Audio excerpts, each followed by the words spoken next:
बच्चों, क्या आपको पता है ज्वाला किसे कहते हैं? जब हम कैरोसिन लैंप की ज्वाला को देखते हैं तो हमें यह पीली दिखाई देती है, लेकिन हमारी रसोई में एलपीजी गैस के चूल्हे की ज्वाला नीली है। मोमबत्ती की ज्वाला का रंग ऑक्सीजन की सप्लाई पर निर्भर करता है। यदि ऑक्सीजन की सप्लाई कम है तो ज्वाला का रंग पीला होगा। इसका अर्थ है कि ईंधन की ज्वलन क्रिया पूरी नहीं हुई। लेकिन यदि ऑक्सीजन की सप्लाई ज्यादा है तो ज्वाला का रंग नीला हो जाता है, अर्थात ईंधन की ज्वलन क्रिया पूरी हो चुकी है। तो बच्चों, यहाँ पर यह सोचने की बात है कि ज्वाला बनती क्यों है। आइए देखते हैं। दहन के समय जो ईंधन वाष्पित होते हैं वह ज्वाला का निर्माण करते हैं।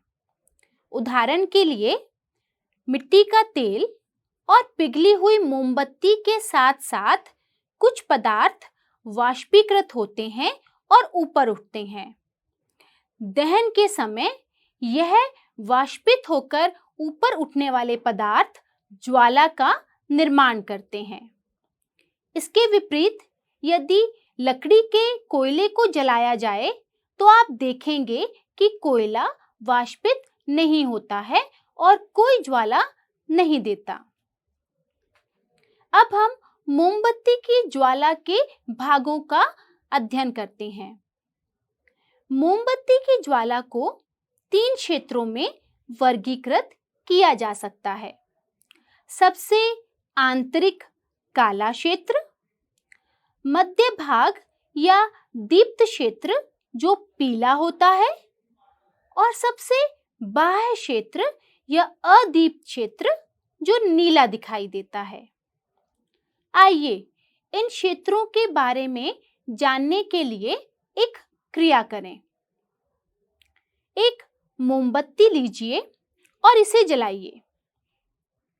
जब मोमबत्ती की ज्वाला स्थिर हो जाए तो ज्वाला के दीप्त क्षेत्र में कांच की स्लाइड प्रविष्ट करके देखें।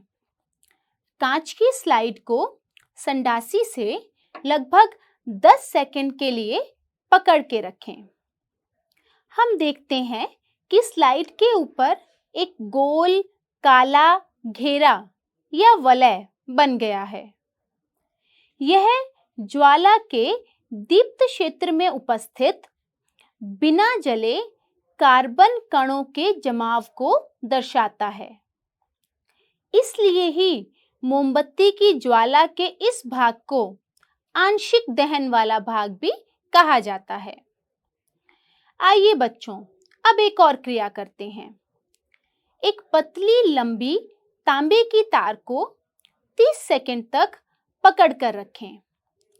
आप देख सकते हैं कि तार का जो भाग ज्वाला के ऊपर है वह लाल और गर्म हो जाता है।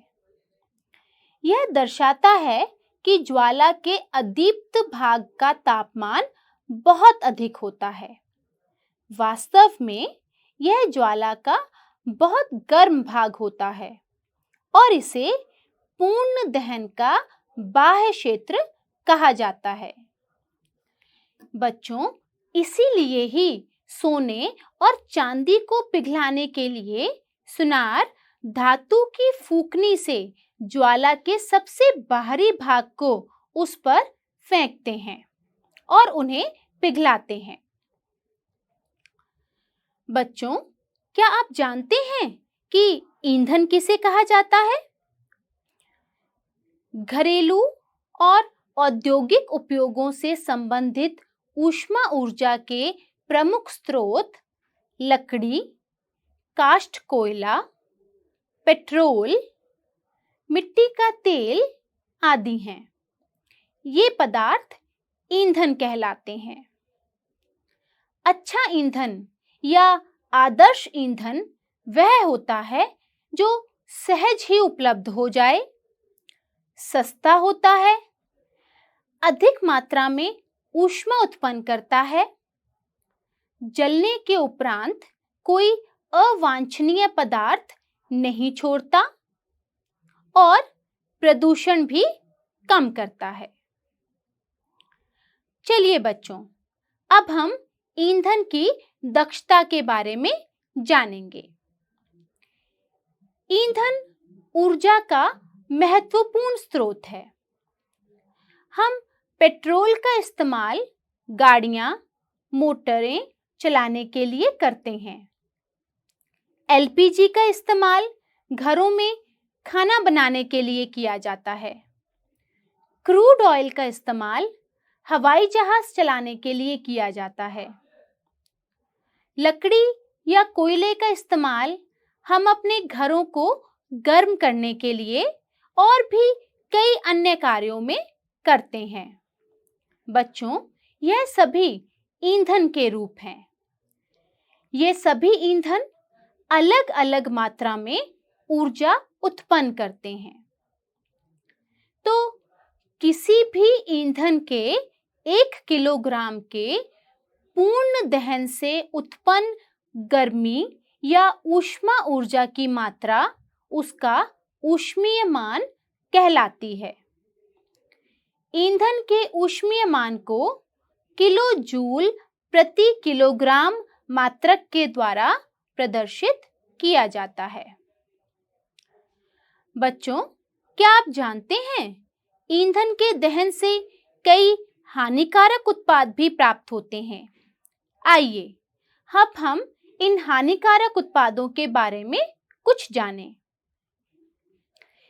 ईंधन का बढ़ता हुआ उपयोग पर्यावरण पर हानिकारक प्रभाव डालता है, जैसे लकड़ी, कोयले और पेट्रोल जैसे कार्बन ईंधन बिना जले कार्बन कण छोड़ते हैं।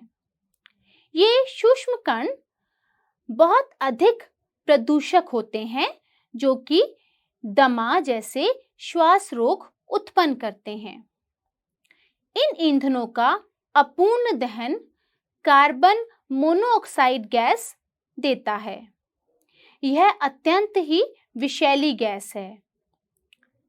बंद कमरे में कोयला जलाना खतरनाक हो सकता है, क्योंकि कोयले के जलने से उत्पन्न कार्बन मोनोऑक्साइड गैस से कमरे में सो रहे व्यक्तियों की मृत्यु भी हो सकती है।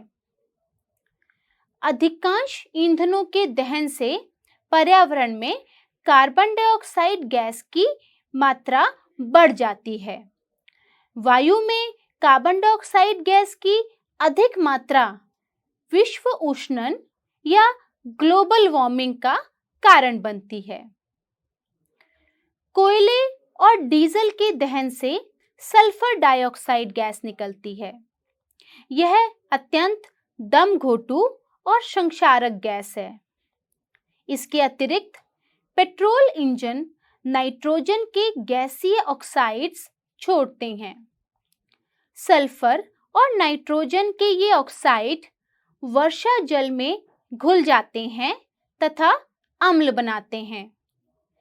ऐसी वर्षा को हम अम्लीय वर्षा कहते हैं, जो फसलों, भवनों, मृदा और जीव जंतुओं के लिए बहुत हानिकारक होती है।